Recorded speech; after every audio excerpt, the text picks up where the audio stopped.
Welcome to the channel out of syllabus with Kalaijothi Paramalai. நான் உங்க independent teacher. December 5 இன்னைக்கு என்ன டேனா வேர்ல்டு சாயில் டே, உலக மண் தினம் தான் இன்னைக்கு. ஒரு சதுர கிலோமீட்டர் அளவுல 2 to 3 சென்டிமீட்டர் அளவுக்கு மண் வந்து உற்பத்தி ஆகிறதுக்கு 1000 வருஷம் ஆகுமா. அது மட்டும் கிடையாது, உலகத்தில் இருக்கிற எல்லா பொருட்களை விட எல்லா விஷயங்களை விட இந்த மண்ணுல தான் அந்த கார்பன் கரண்ட் வந்து அதிகமா இருக்கு. இந்த கார்பன் கரண்டை வச்சுதான் மண்ணோட ஹெல்த்தை வந்து கால்குலேட் பண்ணுவாங்க. இந்த அதை வந்து என்ன சொல்லுவாங்க, சாயில் கார்பன் அப்படி சொல்லுவாங்க, சாயில் கார்பன் மேட்டர்ஸ் அப்படின்னு சோயம் அப்படின்னு சொல்லுவாங்க. இது ஆர்கானிக் இருக்கு, இன்ஆர்கானிக் இருக்கு.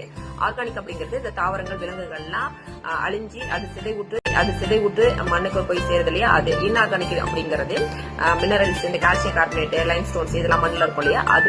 இது மட்டும் இல்லாம இன்னொரு விஷயம் இருக்கு, மண் சுவாசம் அப்படி சொல்றாங்க, சாயில் ரெஸ்பிரேஷன் அப்படிங்கிறது. இந்த ரெஸ்பிரேஷன் அப்படிங்கிறது சாயில இருக்கிற அந்த பூஞ்சைகள், பாக்டீரியாக்கள்லாம் இருக்கு இல்லையா, இதெல்லாம் இந்த அதுல இருக்கிற அந்த ஆர்கானிக் மேட்டர்ஸை வந்து சிதைச்சு அதுக்கான உணவுகளை எடுத்துக்கிட்டு கார்பன் டை ஆக்சைடை வெளியிடும். அப்போ அது மண்ணுக்குள்ள நடக்கிறதால மண் சுவாசம் அப்படி சொல்லுவாங்க. இதனாலேயே கார்பன் டை ஆக்சைடு வந்து என்ன ஆகுது, வெளியாகுது.